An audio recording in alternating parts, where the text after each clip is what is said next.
Stereolab, man. This is the best, man.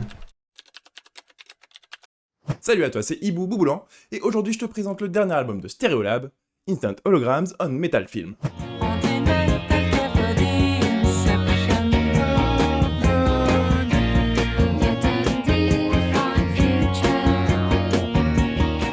Dans le genre comeback qui sort de nulle part, celui de Stereolab, il se pose là. Alors, on va poser la base tout de suite.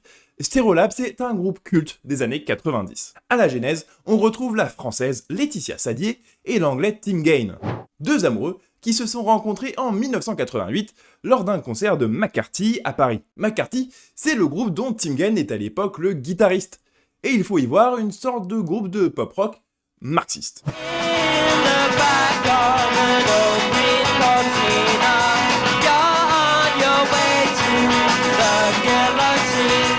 Ouais, là de toute façon, avec nos loulous, on est de toute façon sur une belle bande de bons gauchos comme on les aime. Et donc, entre Laetitia Sadier, venue voir le groupe sur scène, et Tim Gain, qui était sur les planches, ça va être le coup de foudre. Aussi bien amoureux qu'artistique. Laetitia va même rejoindre McCarthy pour le troisième album du groupe, avant que celui-ci ne finisse par se séparer en 1990, fin de l'union de la gauche, tu coco. Et c'est immédiatement après que Laetitia et Tim vont se lancer dans l'aventure Stereolab, avec Tim au compo et Laetitia aux paroles et au chant, un chant qui peut d'ailleurs alterner entre l'anglais et le français, avec toujours par contre un sous-texte sociétal bien présent.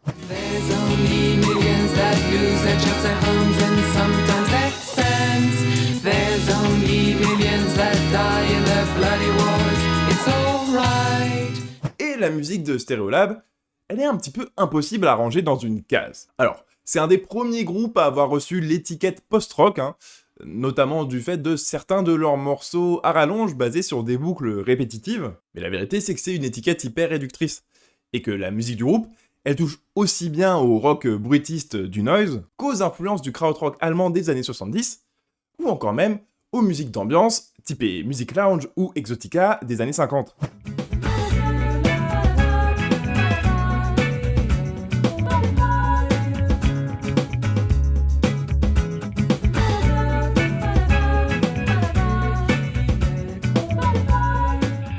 Le groupe est une anomalie totale, et il n'a cessé de se renouveler, avec même un tournant plus électro pris en 1997 avec l'album Dots and Loops. Un disque qui a divisé, si j'en crois la critique des rock de l'époque. Je cite, Stereolab joue du space rock comme les Russes vont dans l'espace, pour faire rigoler le reste du monde. Alors ce qui me rappelle quand même deux choses. La première, c'est que les années 90, c'était définitivement une autre époque, et la deuxième, que j'ai jamais pu blairer les rock. Moi cet album, c'est mon disque préféré du groupe, et je trouve même que c'est celui qui a le mieux vieilli tout simplement.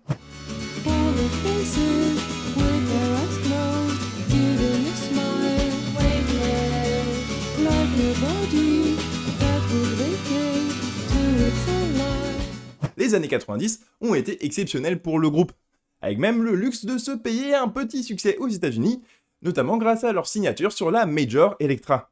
Encore une fois, une anomalie totale pour un groupe expérimental franco-britannique de gros gauchos anticapitalistes. Et d'ailleurs, aux US, ils gardent une sacrée belle réputation, et sont l'influence de beaucoup d'artistes, y compris plus jeunes, que t'aurais pas forcément deviné. Par exemple, est-ce que tu savais qu'il existait un morceau avec Laetitia Sadier, Tyler the Creator et Frank Ocean? Ça se passait sur Wolf, le deuxième album de Tyler the Creator.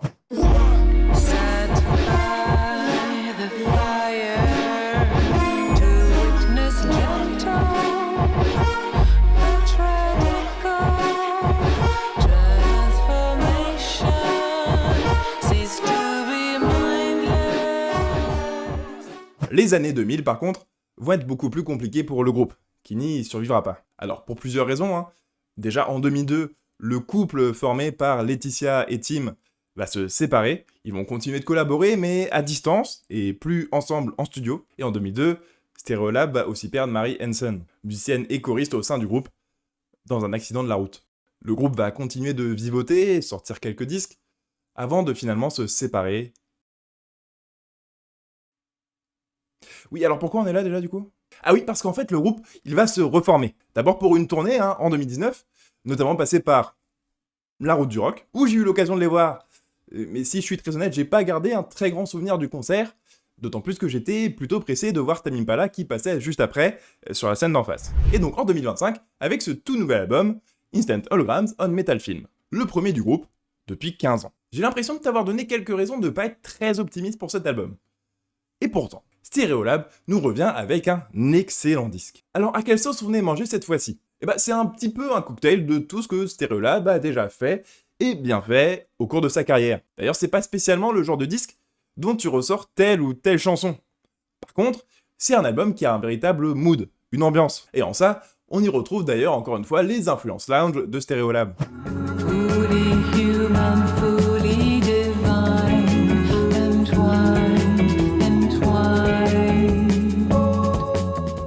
Mais ce disque, c'est aussi, et même avant tout je trouve, une vraie pépite de musique psychédélique. Et pas tant psyché des années 60-70. Non, il y a une petite vibe revival psyché du début des années 2010 qui est pas pour me déplaire, un peu genre Melodies Echo Chamber ou Tame Impala avant qu'ils trahissent.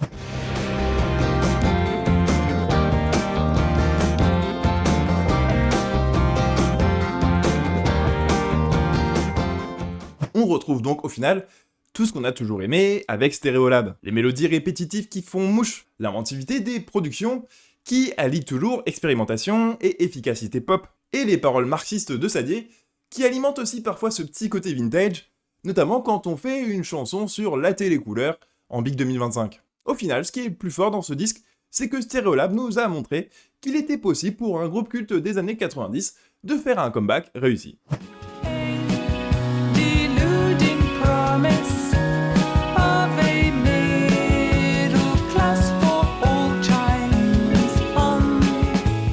Merci à toi d'avoir regardé cette vidéo, n'hésite pas à me dire ce que tu as pensé du disque dans les commentaires et à t'abonner à la chaîne. Tu peux aussi jeter un coup d'œil aux autres réseaux. En attendant, je te donne rendez-vous la semaine prochaine ici pour une nouvelle vidéo sur un disque qui est sorti vendredi.